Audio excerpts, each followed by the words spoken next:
Salam, hər vaxtınız xeyir, əziz və dəyərli tamaşaçılar. Hər birinizi Sağlam Səhət verilişində yenidən xoş gördük.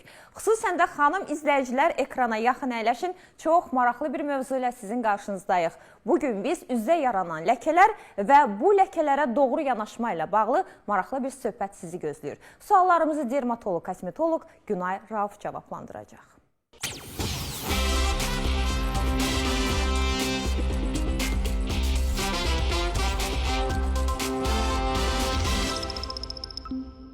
Sağlam Səhətə baxırsınız və qonağımız dermatoloq, kosmetoloq Günay Raufdur. Xoş gəlibsiniz, doktor. Xoş gününüzə gəlin. Doktor, öncə istərdim bu suala aydınlıq gətirəsiniz. Dəridə daha çox hansı səbəblərdən ləkələr yaranır?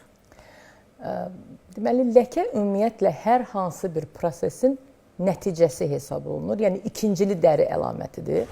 Dəri əlamətləri var. Birinci dəri əlamətləri var, ikinci. Birincili dəri əlamətləri bu, tutalım, sızanaq və yaxud papula, pustula. Bunlar ilkin xəstəlik haqqında bizə məlumat verə bilən bir əlamətlərdir. İkincili dəri əlamətləri isə, məsəl üçün, çapıq, ləkə, bunlar 100% heç vaxt getməyən bir şeylərdir. Çünki nəyinsə nəticəsidir. O ki, qaldı nədən əmələ gələ bilər? İstənilən travmanın yerində, istənilən yanığın yerində ki, o da bir travma hesab olunur. Günəşdən qorunmamağın ki, o da bir günəş travmasıdır. Onun yerində ləkə əmələ gələ bilər. Ləkənin də ki, mərtəbəsi fərqlidir. Var səthi ləkələr, var dermal ləkələr, var epidermodermal ləkələr. Bu, artıq travmanın dərinliyinə görə dəyişir. Doktor, qeyd etdiniz ki, bunlar keçməyən ləkələrdir. Hər halda öz-özünə keçməyən ləkələrdir, amma yaxşı bir kosmetoloq yola sala bilir bu ləkələri. Əslində tam da doğru demədim. Yox, öz-özünə keçə biləcək ləkələr də var. Sadəcə olaraq uzun müddət zaman tələb eləyir. Məsəl üçün, PIH dediyimiz postinflamator hiperpigmentasiyalar. Bunlar aqressiv travma fonunda əmələ gələn dərinin özünü qoruma mexanizmidir və dəri günəşdən və yaxud ətraf mühitdən özünü qorumaq üçün melanositlərə əmr verir ki, burada melanini çox istehsal edilir. Melanin əslində bizim təbii günəşdən qoruyucu faktorumuzdur, onu da deyim. Bax, deyir ya, günəşdən qoruyucu istifadə edin. Dərimizin özünün istehsal etdiyi SPF məhz melanindir. Sadəcə olaraq onun getməsinə, onun bərpa olunmasına uzun vaxt lazım olur və əgər bu postinflamator hiperpigmentasiya və yaxud hər hansı hormonal dəyişiklik, stres, travma gətirib melazmaya çıxardacaqsa, o zaman melazma getməyəcək. Açılacaq, amma getməyəcək.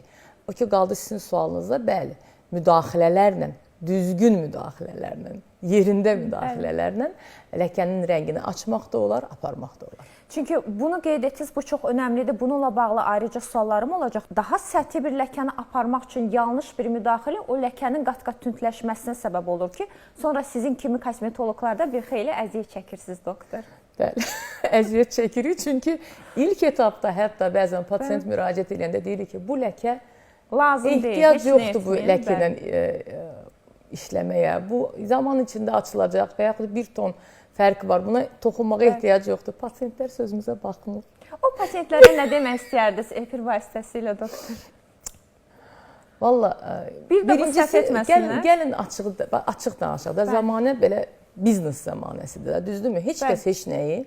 Mən estetik klinika yönədirəm və təbii ki, mənim məqsədim o estetik klinikanın müəyyən bir gəlir gətirməsidir də, düzdürmü? Bəli.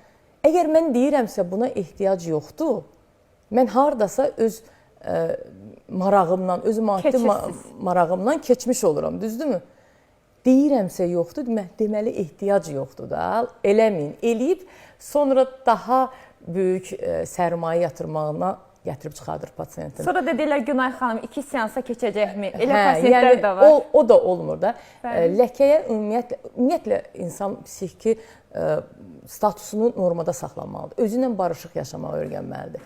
Yəni, hər hansı bir problemlə onu özünə, necə deyim, travma yaradacaq, depressiya salacaq hala gətirməməlidir. Özümüzü sevməliyik. Bu birinci postulatdır. Birinci, pasiyent özünü sevməlidir. İkinci, tibbin əsas postulatı isə ziyan vurma postulatıdır. Öncə zərər vermə. Zərər vermə. Həkim fikirləşməlidir ki, mən bu pasiyentə zərər verə bilərəm. Bu müdaxiləni edərək etməməlidir Və pasiyent də fikirləşməlidir ki, mən özümü sevirəm, mən hər hansı bir mənə ziyan olan bir proseduru edəcəmsə, o sevgim hardasa azalacaq. Eynən. Amma bütün halda mütləq mütəxəssisləri dinləmək lazımdır. Mütləq Mütəxəssisləri dinləməyən pasientlərə çox təəccüblənirəm, doktor. O da təcrübədir. Bəli.